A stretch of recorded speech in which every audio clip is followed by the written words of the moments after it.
Saw was definitely one killer, bloody horror flick. But it got a little bit more better with its sequel, which is celebrating its 20th anniversary this year. So let's let the game begin as I re-review Saw 2. This is Big D's Entertainment Rankings and Reviews.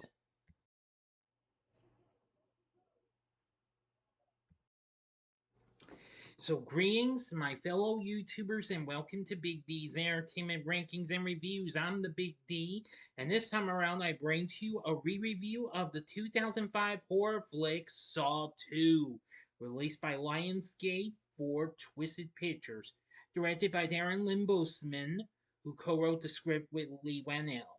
This is the sequel to Saw, released the previous year, and the second installment of the Saw film series. Tobin Bell is back, and so is Shawnee Smith. This also has Donnie Wahlberg, Franky G, Glenn Plummer, Beverley Mitchell, Dina Meyer, yes, also from the first film, Emmanuelle Vaugier, and Erik Knudsen. In the film, a group of ex-convicts are trapped by the Jigsaw Killer inside a house and must pass a series of deadly tests to retrieve the antidote for a nerve agent that will kill them in 2 hours. The film was released on October 28, 2005. Henceforth, I am celebrating the film's 20th anniversary a little early. After the success of the first film, a sequel was quickly greenlit. And apparently, it did very well and what have you, and it remained the highest grossing film in several countries.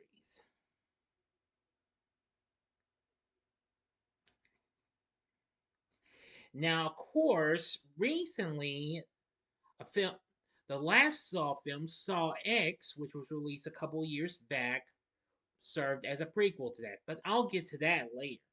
Now, first, if you didn't see my re-review of Saw, I gratefully would appreciate it if you would check out by clicking on that card before you go into this one. Okay, let's get started. Police informant Michael Marks awakens in a room with a spike-filled mask locked around his neck. Billy the puppet on screen tells him that the key to open the death mask has been surgically inserted behind his eye. He cannot bring himself to cut his eye and is killed when the mask closes on his head.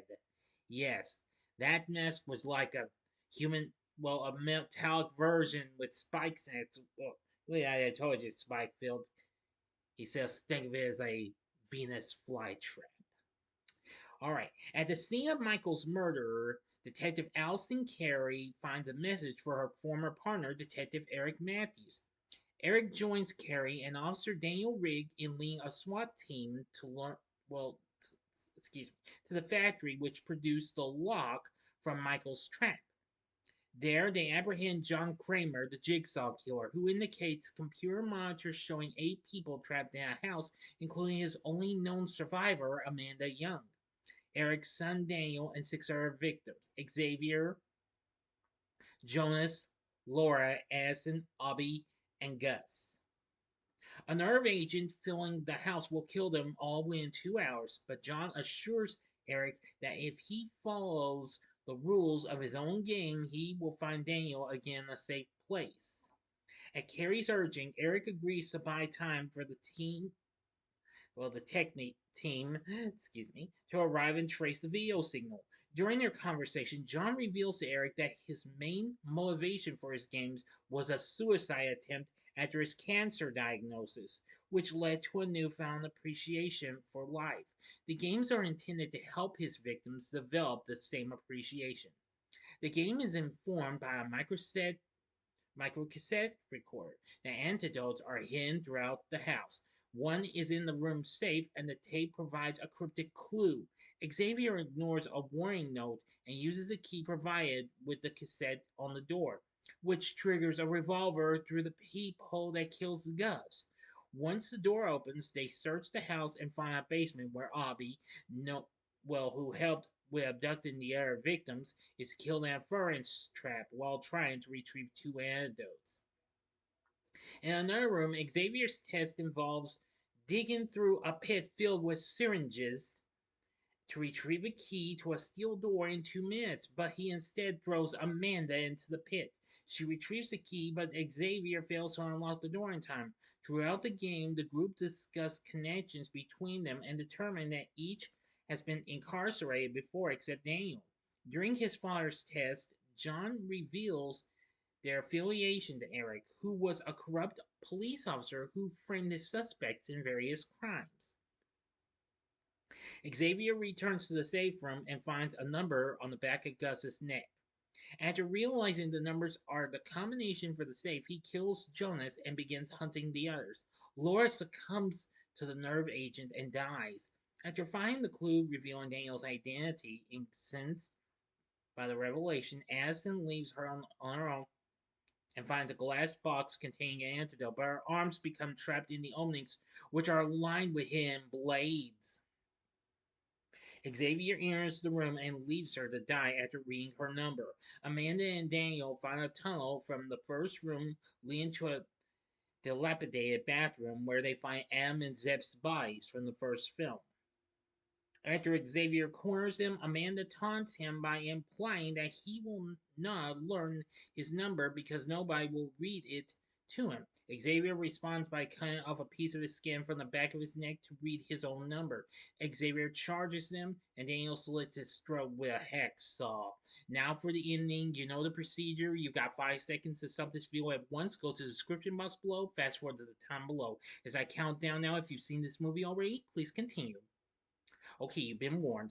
Having seen Xavier chasing his son, Erik assaults John and forces him to lead him to the house. The tech team tracks the video's source, and while Rick's team searches the house, Carrie realizes that the game took place days before they captured John, and the footage they thought they'd been seeing live was actually pre-recorded. Soon after, the timer for Erik's game expires, and a safe in the factory unlocks to reveal Daniel inside, bound and breathing in an oxygen mask. Unaware of these events, Erik enters the house alone and makes his way to the bathroom where he is subdued by a pig-masked figure. He awakens shackled at the ankle to a pipe and finds a tape recorder left by Amanda, who reveals she had become John's accomplice after surviving her trap in the first film and helped him set up Erik's test during the game at the house. Intending to continue John's work after he dies. Amanda then appears and seals the door, leaving Erik to die as John hears his screams outside and smiles. Game over. End of story. So, what did I think of Saw 2? Now, this is one I've seen several times because I did have it on DVD, but then I gave it up. But now, of course, I have it again, but this time in unrated form. And it's still pretty good and what have you. Anyway, the film eventually did well, doing even better than the first one, making $152 million worldwide on its $4 million budget. And, well, it has remained the highest grossing Saw film in various countries.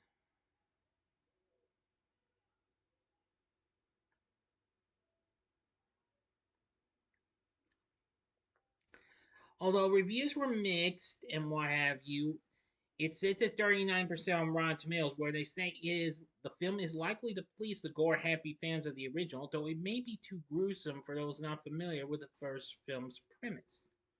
Well, that's understandable, but since I already saw the first film before this, I'm glad I got used to this and what have you. Metacritic has a score of 40, and audiences polled by Cinema Score gave it a B+.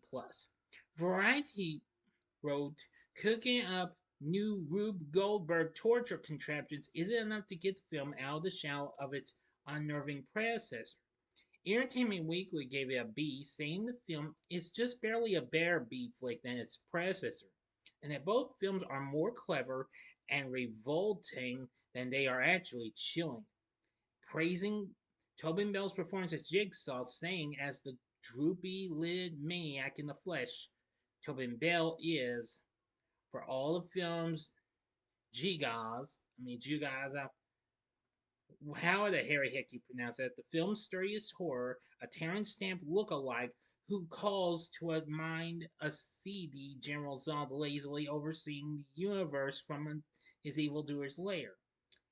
And ended the review saying according to this reviewer, Gregory Kirschling, where the film lags behind in the first film's novelty, it takes the lead with smoother landing, which is again primed to blow the movie wide open, but manages a more compelling job of it than the original's cheap finish. The LA Times' Kevin Cross called the film a worthy follow-up to its grisly predecessor, and said the story was much more focused on an endgame than the original film. There are fewer credibility gaps, and there are plenty of reversals to satisfy fans, but criticized the numerous use of the numerous flashbacks, saying that it robs us of the pleasure of actually remembering for ourselves. The New York Times' Laura Kern wrote that Boosman delivers similar hardcore, practically humorless fright and hair-raising tension, but only after getting past a shaky beginning that plays more like a forensics-themed television show than a scary movie. And called the editing crafty, and the sequel was more trick than treat, and that it doesn't really compare to its fine predecessor, though it still manages to be eye-opening and sometimes positively nauseating in itself. Well, that's understandable. Tobin Bell got nominated for Best Villain at the MTV Movie Awards. But lost. But however, he did win Best Villain at the Fangoria Chainsaw Awards. It also got nominated for 2 Saturn Awards and 2 Teen Choice Awards. Yes, at the movie awards he got nominated, but lost to Hayden Christensen for Star Wars Episode 3 Revenge of the Sith. Still, I'm going to say I actually thought this was pretty good. I liked some of the traps and what have you. This was, or should I say, games. This film proved to be a good film and what have you, and I thought I liked it just a tad bit more than the first film. But no, don't hate me. But the first film proved to be pretty good in some ways. But we got to see more of these games of jigsaws, so I gotta give it credit for that. Charlie Closer, um, once again returns to do the score for the film, and it's still pretty good. For the cast, we have Tobin Bell back as John Kramer, aka Jigsaw, good just like last time. Shawnee Smith returns as Amanda, and she's still good. Next up, playing Erik, we have former New Kids on the Block star Donnie Wahlberg. I was rather surprised to have seen him in this. This was incredible. And this was even before Blue Bloods, may that show rest in peace, came out. Let's see. Erik Knudsen plays Daniel. He's good. Franky G as Xavier. Yeah, not bad. Glenn Plummer as Jonas. Good. Let's see. Beverley Mitchell's Laura. Good. Emmanuelle Vaugier. Who I saw in the early seasons of Two and a Half Men. Played Addison. Good. Timothy Bird is Abby, excuse me again. Tony Napo is Gus, not bad. Um, and Dina Meyer returns as Carrie, so that was good. So the cast isn't completely bad, completely. Sure, some of you might think that Sawtooth's a mixed bag and what have you, but that's understandable. But still, I must admit, it was really a pretty good film in my view. Pretty torturous, but it would amp up a little more for the next one, though. But with everything said, Saw 2 is not bad. Would I recommend it? I would recommend a one-time watch, only if you are a hardcore completionist. So what did you think of Saw 2? Let me know in the comments section below. If you like this video, click the like button, subscribe, and be a part of the Big D Nation. Continue to help support my channel, and you know the rest. Join me next time when I give you a re-review of Saw 3. Be on the lookout for that. Please stand by. Alright, so if you like this, check out my reviews for some of these other horror flicks. In the upper left-hand corner, you can see my re-review of another one of my favorites, and that's Child's Play 2 from 1990. Or go to the upper right-hand corner and see my re-review of Friday the 13th Part 2 from 1981. Or if you'd like another recent horror flick, which actually just more recently got a sequel, check out my spoiler-free review of The Black Phone in the bottom left-hand corner. And the bottom right-hand corner is the button you can click to subscribe. If you like rankings and reviews on movies, TV, music, video games, etc., then I'm your guy. Thanks for watching. Until next time, I'm the Big D saying, see ya.